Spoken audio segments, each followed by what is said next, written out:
శ్రీమాత్రే నమ. జయ గురు దత్తాత్రేయ నమ. ఈ వీడియోలో మనం మే 14వ తారీఖు రాత్రి సుమారు 10:30 ప్రాంతంలో వృషభ రాశి నుంచి మిథున రాశిలోకి మారబోతున్న గురుగ్రహ ప్రభావం వివిధ రాశుల మీద ఏ విధంగా ఉంటుంది అని తెలుసుకునే ప్రయత్నం చేద్దాం. కుంభరాశి వారికి మిథున రాశిలో ప్రవేశించిన గురుగ్రహ ప్రభావం ఏ విధంగా ఉంటుంది అని పరిశీలించినప్పుడు మరి ఒక విధంగా చెప్పాలంటే గురువు పూర్వపుణ్యస్థానంలో ప్రవేశించడం అన్నది ఈ రాశి వారికి ఒక అదృష్టంగానే భావించవచ్చు.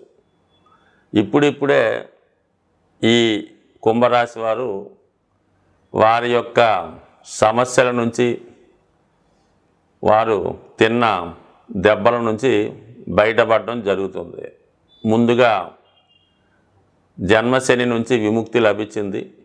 ఇప్పుడు అర్ధాష్టమ గురువు 5వ స్థానంలోకి మారడంతో సంపూర్ణంగా వీరు సమస్యల నుంచి బయటపడబోతున్నారు.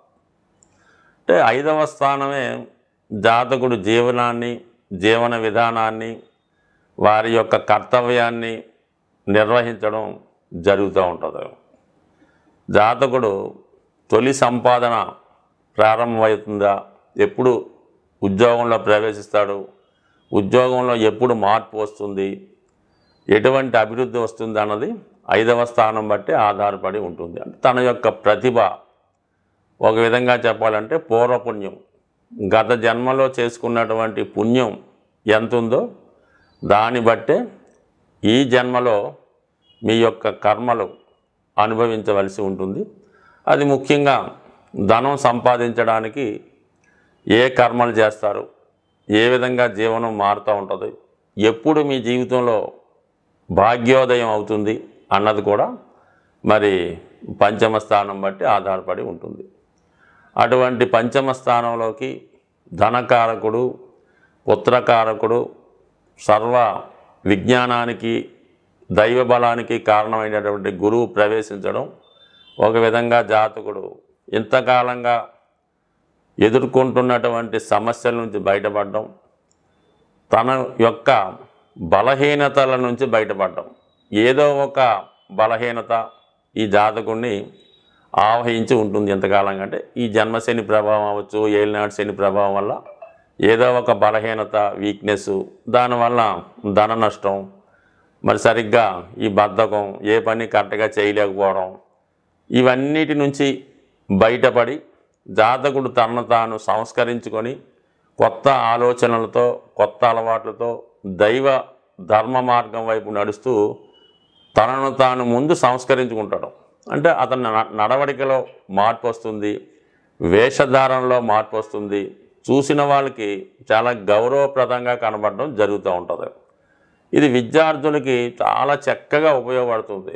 గతంలో మీకైనా బ్యాక్లాగ్లు ఉన్నా, పరీక్షలు తప్పి ఉన్నా, విద్య మధ్యలో ఆగిపోయి ఉన్నా తిరిగి మళ్ళీ మీ విద్య కొనసాగించడానికి కారణమవుతూ ఉంటుంది. అలాగే మరి 5లో ఉన్నటువంటి గురువు భాగ్యస్థానాన్ని వీక్షిస్తాడు, తులారాశిని వీక్షిస్తూ ఉంటాడు. సో ఆ కారణం వల్ల ఏమవుతుందంటే విదేశ ప్రయత్నాలు ఏముంటే ఫలిస్తాయి. ముఖ్యంగా వైవాహిక జీవితంలో ఉన్నటువంటి సమస్యలు పరిష్కారం అయ్యే అవకాశం ఉంది. ఇది వివాహ విషయంలో కూడా ఒక క్లారిటీ ఇవ్వడం జరుగుతూ ఉంటుంది. సాధారణంగా ఈ కుంభరాశి వారు విద్య పూర్తవుతున్నటువంటి సమయంలో, అంటే ఏదో బీటెక్ అందరూ అదే కాబట్టి ఈ 4th ఇయర్లోనో ఏదో ఉండగానే వీళ్ళు వివాహానికి రెడీ అవుతారు. ఏదో ఒక అమ్మాయిని, ఒక అబ్బాయిని ఏదో ఇష్టపడి సడన్గా ఇంట్లో చెప్తారు. అది 99% వాళ్ళు ఒప్పుకోకుండా వివాహం త్యాగం చేయవలసి ఉంటుంది. అవతల పార్టీ వాళ్ళకి వివాహం జరిగిపోతుంది. అప్పటి నుంచి వీళ్ళు కొద్దిగా వివాహం మీద విరక్తి పెంచుకుంటూ ఏదో మిగతా వాటి మీద దృష్టి పెట్టి వివాహాన్ని అలాగ వాయిదా వేస్తుంటారు. ఇంచుమించుగా ఈ విధంగా వివాహాన్ని పోస్ట్పోన్ చేసుకునే వాళ్ళు మరి 36వ సంవత్సరం వచ్చిన వాళ్ళు ఉంటారు, 42వ సంవత్సరం వచ్చిన వాళ్ళు కూడా ఉంటారు. అటువంటి వారు ఈ సమయంలో మళ్ళా వారి యొక్క మనసు మార్చుకొని మళ్ళా ఏదన్నా ఒక పెద్దలు కూర్చున్నటువంటి వాళ్ళ కోసం, ఇంట్లో వాళ్ళ కోసం చక్కగా వివాహం చేసుకోవడానికి కూడా ఈ గ్రహస్థితి చెప్తూ ఉంటుంది. అలాగే మరి ఈ విధంగా 5వ స్థానం, 9వ స్థానం, అలాగే రాశి, ఈ 3 కూడా వాయుతత్వ రాశులు అవ్వటం వల్ల ముఖ్యంగా మీరు విదేశ వ్యవహారాలు లాంటివి కానీ బాగా లోతుగా ఉన్నటువంటి విజ్ఞానాన్ని తెలుసుకోవడానికి, ఇది ముఖ్యంగా ఈ మీడియా సంస్థల్లో పనిచేస్తున్న వారికి, సినిమా రంగం, సాఫ్ట్వేర్ రంగంలో ఉన్న వాళ్ళకి చాలా వరకు ఈ గ్రహస్థితి అనుకూలించే అవకాశం ఉంది. బట్ ఏది ఏమైనా మన కుంభరాశి వారికి వారి కొత్త జీవితం ప్రారంభానికి అటు శనిగ్రహంతో పాటుగా గురుగ్రహం కూడా సంపూర్ణంగా సహకరించడం జరుగుతుంది. ముఖ్యంగా గురువు అత్యంత శుభగ్రహం. గురువు యొక్క కారకత్వాలు సంతానకారకుడు, ధనకారకుడు, జ్ఞానకారకుడు. అలాగే మనం గత జన్మలో చేసుకున్నటువంటి పుణ్య ఫలితాన్ని ఈ జన్మలో మనకు అందించే ప్రయత్నం గురుగ్రహం వల్లే జరుగుతూ ఉంటుంది. మనం ఈ జన్మలో చేసుకున్నటువంటి పుణ్య కార్యక్రమాలు, ధర్మ కార్యక్రమాలు అన్నీ కూడా గురువు మనకి వేరే రూపంలో అనుగ్రహించడం జరుగుతూ ఉంటుంది. అలాగే గురువు ఒక శుభగ్రహ రాశిలోకి ప్రవేశించినప్పుడు ఆ శుభగ్రహం యొక్క రాశి ఫలితాలను కూడా కలిపి మనకి అందించడం జరుగుతూ ఉంటుంది. మరి ఇప్పుడు గురువు ప్రవేశిస్తబోతున్నటువంటి మిథున రాశి, అది బుధుని యొక్క స్వక్షేత్రం. బుధుడు ఒక విద్యార్థి లాంటి వాడు అన్నమాట. చాలా యువకుడు అవటం వల్ల విద్యార్థిగా ప్రతిదీ తెలుసుకునే ప్రయత్నం బుధుడు చేయడం జరుగుతూ ఉంటుంది. అలాగే విద్య, ఉన్నత విద్య, టెక్నాలజీ బుధుడు కారకత్వాల్లో ఉంటాయి.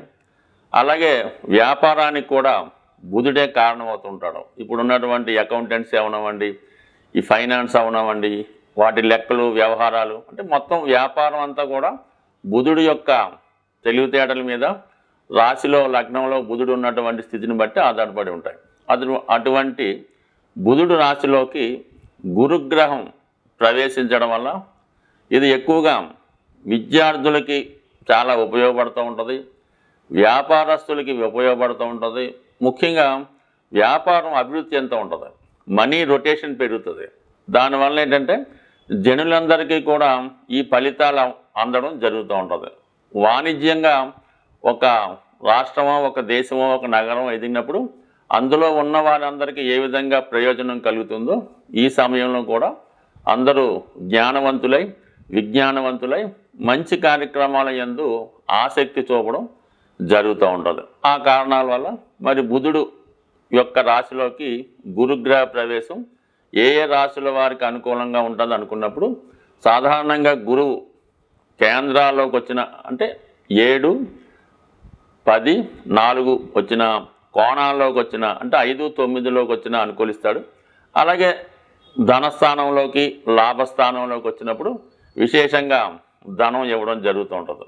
కేవలం గురువు తను మీ యొక్క రాశికి ఏ ఏ భావాలకి కారకత్వాలు వహిస్తుంటాడో ఆ ఫలితాలతో పాటు గురువు సహజంగా ఉన్నటువంటి సంతానాన్ని, ధనాన్ని, విజ్ఞానాన్ని, సంస్కారాన్ని కూడా ఇవ్వడం జరుగుతూ ఉంటుంది. అంటే మనకేమి దశలతో గిశలతో సంబంధం లేదు. సాధారణంగా గురువు 5వ స్థానంలోకి వస్తే సంతానాన్ని ఇవ్వడం, 9వ స్థానానికి ఇస్తే ఉన్నత విద్య, ఇవి కామన్గా జరుగుతుంటాయి. అటువంటి శుభగ్రహం ఇప్పుడు మిథున రాశిలోకి రావడం జరిగింది. మరి మిథున రాశిలో ఏ గ్రహం వచ్చినా కూడా దాని యొక్క ఫలితాలు చాలా తొందరగా ఇవ్వడం జరుగుతూ ఉంటుంది. అంటే బుధుడు అతి శీఘ్రంగా ప్రయాణించే గ్రహం, అంటే చంద్రుడి తర్వాత వేగంగా ప్రయాణించే గ్రహం బుధగ్రహం. అటువంటి బుధగ్రహంలోకి, బుధుని యొక్క రాశిలోకి గురువు రావటం వల్ల కంపల్సరిగా రావటమే అటు విద్యా వ్యవస్థ బాగుపడుతుంది, వ్యాపారం పెరుగుతుంది, మీడియేటర్గా ఉన్న వాళ్ళందరికీ కూడా చాలా అనుకూలంగా ఉంటుంది. ముఖ్యంగా విదేశ వ్యవహారాలు బాగా చక్కబడే అవకాశం ఉంది. మరి ఇదే సమయంలో గురుగ్రహం ఏదైనా ఒక రాశిలోకి ప్రవేశించినప్పుడు ఆ ప్రవేశించిన రోజు నుంచి పుష్కరాలు ప్రారంభమవుతాయి. అంటే పుష్కరాల్లో ఏ నదికి పుష్కరం వస్తే ఆ నదిలో స్నానం చేయడం వల్ల మరి వ్యక్తుల యొక్క పాపాలు నశిస్తాయని, వారి యొక్క పెద్దలు సంతోషిస్తారని మరి జాతకుడు పరిపూర్ణంగా ఉండడం జరుగుతుంటుంది. మరి ఈ సంవత్సరంలో మరి ఇప్పుడు గురువు మారడం వల్ల సరస్వతి నదికి పుష్కరాలు రావడం జరుగుతూ ఉంది. ఇది కూడా ఒక విధంగా మరి విద్యార్థులకి, వ్యాపారస్తులకి అనుకూలంగా ఉంటుంది. కాబట్టి మీ యొక్క రాశులను బట్టి, మిగతా గ్రహాల స్థితిని బట్టి వీళ్ళున్న వాళ్ళు అంటే కేవలం ఈ పుష్కరాలు వచ్చినప్పుడు సరస్వతి నది అనుకోకుండా అవకాశం ఉన్న వాళ్ళు అక్కడ స్నానం చేయొచ్చు. లేని వాళ్ళు ఆ 12 రోజుల్లో ఏదో ఒక పుణ్య నదిలో కూడా మనం స్నానం చేసినా ఆ ఫలితం మిగతా వాళ్ళందరికీ కూడా రావడం జరుగుతుంటుంది. కాబట్టి ఇది ఒక రెమెడీ లాగమాట. మనం ఏదన్నా గురుగ్రహం అనుగ్రహం కావాలంటే ఈ పుష్కరాలు జరిగే సమయంలో నదీ స్నానం చేయడం వల్ల జాతకుడి యొక్క పుణ్యం మరింత బలమై జాతకుడు ఇంకా ఆరోగ్యంగా, ఐశ్వర్యంగా, ఆనందంగా ఉండే అవకాశం ఉంటుంది. గురువు ఏ భావంలో ఉన్నప్పటికీ కూడా ఆ గురుగ్రహానికి సంబంధించినటువంటి పరిహారం చేసుకుంటే కంపల్సరిగా గురువు మంచి ఫలితాన్ని ఇవ్వడం జరుగుతూ ఉంటుంది. చెడ్డ ఫలితం రాకుండా కాపాడడం జరుగుతూ ఉంటుంది. అంటే గురువు మరి అంటేనే అందులోనే పేరులోనే ఉంది గురువు. మీకు విద్య నేర్పిన గురువు, మీ తల్లిదండ్రులు, వీళ్ళని పూజించడం వల్ల గురుగ్రహ అనుగ్రహం పొందుతారు. అంటే మరి ఈ రోజుల్లో అది చాలామందికి నచ్చని వరడం. దానివల్ల కనీసం వాళ్ళని పూజించడం అంటే పువ్వులతో ఏం పాదాలకు నమస్కారం పెట్టక్కర్లేదు, వాళ్ళని గౌరవప్రదంగా చూస్తే సరిపోతుంది. మీకు వీలుంటే వారికి కావాల్సినటువంటి సదుపాయాలు చూస్తూ వారు మనసు కష్టపెట్టకుండా ఉంటే చాలు. ఏదో చదువుకొని మంచి మార్కులు తెచ్చుకోవడం, ఏదన్నా వాళ్ళు జాగ్రత్తగా వాళ్ళకి మనసు కష్టపెట్టకుండా చూస్తే సరిపోద్ది. ఇది కామన్గా ఇప్పుడు జరిగే పనులు కాదు. కానీ ముఖ్యంగా దత్తాత్రేయుడు త్రిమూర్తి స్వరూపమైనటువంటి దత్తక్షేత్రాన్ని దర్శించి చక్కగా ఆ దత్తుడిని పూజించవచ్చు. లేదా రాఘవేంద్ర స్వామి, లేదా మన షిరిడి సాయిబాబా వారు, వీళ్ళని ఆశ్రయించి చక్కగా గురుసేవ చేసుకుంటూ ప్రశాంతంగా ఉంటూ అదొక చేసుకోవచ్చు. అంటే గురు చరిత్ర చదువుకోవడం, ఆ గురు చరిత్రలో చెప్పిన విధంగా నడుచుకోవడం, ఇది కూడా గురుగ్రహ అనుగ్రహానికి కారణమవుతూ ఉంటుంది. వీటన్నిటికన్నా ది బెస్ట్ ఏంటంటే ఏదైనా గురువారం రోజు గోశాలను సందర్శించి అక్కడ ఆ గోశాలని శుభ్రంగా తుడిసి అక్కడ ఉన్నటువంటి చెత్తా చెదారం తొలగించి దోమలు ఈగలు రాకుండా ఆ గోవుకి ఏదైనా మంచి ఫ్యాను, కూలరో ఏర్పాటు చేసి ఆ గోవుకి శుభ్రంగా ఏదో కూలరో ఫ్యానో ఏర్పాటు చేసి సంవత్సరం కోసారన్నా ఆ గోరక్షణ చేయడం వల్ల, గోవుకి శుభ్రంగా స్నానం చేయించడం వల్ల, గోవుకి అనేక రకాల పదార్థాలు ఏమి అక్కర్లేదు కానీ చక్కగా పచ్చగడ్డి పెట్టడం వల్ల మీకు విద్య కావలసిన వాళ్ళు పచ్చగడ్డి పెట్టండి, ధనం కావలసిన వారు తోటకూర పెట్టండి, అలాగే ఆరోగ్యం కావలసిన వారు నానబెట్టిన శనగలు పెట్టండి. సో ఏది పెట్టినా మంచి ఫలితం ఇవ్వగలిగేది గురుగ్రహానికి చాలా మంచి రెమెడీ మన ఈ గోసేవ.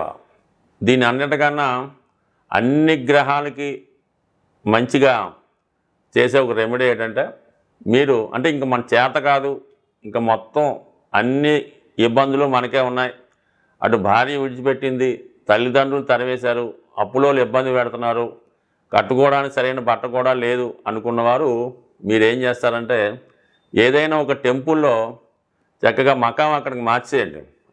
ఆ టెంపుల్లోనే పడుకోవడం, పొద్దున్నే 4 గంటలు లెగిసి శుభ్రంగా టెంపుల్ని శుభ్రంగా తుడిసేసి వచ్చిన పూజారి గారికి సహాయం పడుతూ వచ్చిన భక్తులకి ఏదో దారి చూపించడం, వాళ్ళకి పూజలో సహకరించడం చేస్తూ కేవలం ఆ గుడిలో ప్రసాదం మాత్రమే తింటూ ఒక వారం రోజులు ఈ విధంగా చేయడం వల్ల జన్మల దరిద్రం తీరిపోతూ ఉంటుంది అన్నమాట. అంటే మీకు మన ఊర్లో గుడి అనుకోండి, సిగ్గుపడవచ్చు, ఏం పర్లేదు, మీరు వేరే రాష్ట్రమైనా వేరే దేశమైనా లేదు కొద్దిగా దూర ప్రాంతంలో ఉన్న గుడి అయినా చక్కగా ఆ గుడిలో సేవ చేసి ఆ నైవేద్యాన్ని స్వీకరించి చాలా మరి అంటే అక్కడ కూడా కొంత నియమంగా ఉండాలి. కొంతమంది ఆ గుళ్ళో పడుకొని గుళ్ళో చేస్తూ రాత్రి మందు కొడుతుంటారు. అలా కాకుండా చాలా జాగ్రత్తగా ప్రశాంతంగా పవిత్రంగా ఉండడం వల్ల చాలా మంచి ఫలితం రావడం జరుగుతూ ఉంటుంది. ఇది ఒకసారి చేసి చూడండి. మరి ఈ మధ్యనే ఒక గురువుగారు నాకేం చెప్పారంటే, మనకి శ్రీశైలంలో కొన్ని ఆశ్రమాలు ఉంటాయి. ఋషులు లాంటి వాళ్ళు ఆశ్రమాలు చేసుకుని వచ్చిన వాళ్ళకి భోజనాలు పెడుతుంటారు.